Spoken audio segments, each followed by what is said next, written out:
পাঞ্জাবে বায়ুসেনা ঘাঁটিতে প্রধানমন্ত্রী। অপারেশন সিঁদুরের পর জওয়ানদের জানালেন অভিনন্দন। ভারত পাকিস্তানের মধ্যে সংঘাত প্রশমন হতেই পাঞ্জাবের আদমপুরের বায়ুসেনা ঘাঁটিতে প্রধানমন্ত্রী নরেন্দ্র মোদী। মঙ্গলবার পাঞ্জাবের আদমপুরের বায়ুসেনা ঘাঁটি পরিদর্শনে যান প্রধানমন্ত্রী। সেখানে জওয়ানদের সঙ্গে কথা বলেন তিনি।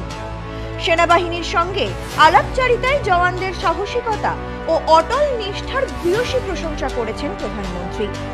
এই বায়ুসেনা ঘাঁটিতেই ক্ষেপণাস্ত্র এবং ড্রোন দিয়ে হামলার চেষ্টা করেছিল পাকিস্তান, কিন্তু ভারতের আকাশ প্রতিরক্ষা ব্যবস্থা এবং বায়ুসেনার তৎপরতায় সেই হামলা প্রতিহত করা হয়। শুধু আদমপুর বায়ুসেনা ঘাঁটিই নয়, আরো কয়েকটি বায়ুসেনা ঘাঁটিতে হামলার চেষ্টা করেছিল পাকিস্তান। সবকটি হামলায় ব্যর্থ করেছে ভারতীয় সেনা। পাকিস্তানের মাটিতে প্রত্যাঘাত এবং পাক হামলা দক্ষতার সঙ্গে রুখে দেওয়ায় তিন বাহিনীর প্রশংসা শোনা গিয়েছে প্রধানমন্ত্রীর মুখে। এবার খোদ তাদের সঙ্গেই দেখা করতে বায়ুসেনা ঘাঁটিতে গেলেন প্রধানমন্ত্রী। এমনকি পাকিস্তানের তরফে দাবি করা হচ্ছিল যে আদমপুরে থাকা ভারতের S-400 এয়ার ডিফেন্স সিস্টেমকে নাকি গুঁড়িয়ে দিয়েছে তারা।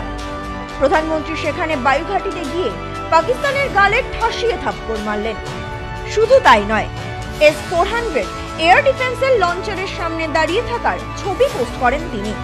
সোমবার রাতেই প্রধানমন্ত্রী নরেন্দ্র মোদী জাতির উদ্দেশ্যে ভাষণে পাকিস্তানের সন্ত্রাসবাদের বিরুদ্ধে ভারতের কঠোর অবস্থান এবং অপারেশন সিঁদুরের সাফল্য কথা তুলে ধরেছিলেন। এরপরেই মঙ্গলবার হঠাৎ পাঞ্জাবের আদমপুরের বায়ুসেনা ঘাঁটিতে আসেন তিনি। প্রধানমন্ত্রী নরেন্দ্র মোদী এক্স হ্যান্ডেলে বায়ুসেনা ঘাঁটিতে জওয়ানদের সঙ্গে নিজের ছবি পোস্ট করেন। সেখানে তিনি লেখেন, মঙ্গলবার সকালে আদমপুরের বায়ুসেনা ঘাঁটিতে গিয়েছিলাম। আমাদের দেশের বাহাদুর জওয়ানদের সঙ্গে দেখা করলাম, যারা পাকিস্তানের বিরুদ্ধে কাঁধে কাঁধ মিলিয়ে বাহাদুরির সঙ্গে লড়াই করেছে। তাদের সঙ্গে সাক্ষাৎ আমার কাছে এক বিশেষ অভিজ্ঞতা। সেনাবাহিনীর প্রতি গোটা দেশ কৃতজ্ঞ। তারা দেশের সুরক্ষার জন্য সর্বদা প্রস্তুত।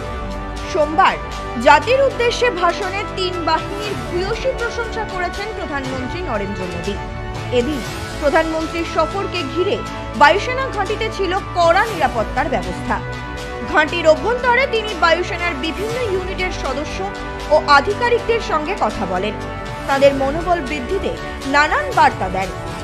সাম্প্রতিক যুদ্ধ পরিস্থিতির প্রেক্ষিতে প্রধানমন্ত্রীর এই সফর কেবল একটি আনুষ্ঠানিকতা নয়, বরং দেশের প্রতিরক্ষা বাহিনীর পাশে দাঁড়ানোর দৃঢ় বার্তা বলে মনে করা হচ্ছে।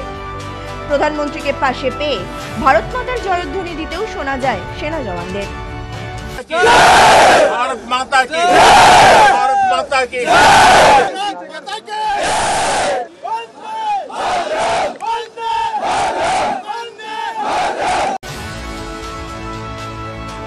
Bureau report, news no man's land. হজ উমরাহের জন্য নিয়ত করছেন, যাওয়ার জন্য বিশ্বস্ত প্রতিষ্ঠান খুঁজছেন? সুপরামর্শের জন্য যোগাযোগ করুন শেখ ট্যুর অ্যান্ড ট্রাভেলসে। Proprietor Azgar Sheikh, office Bongaon Petrapole border. Phone 900 7677 100।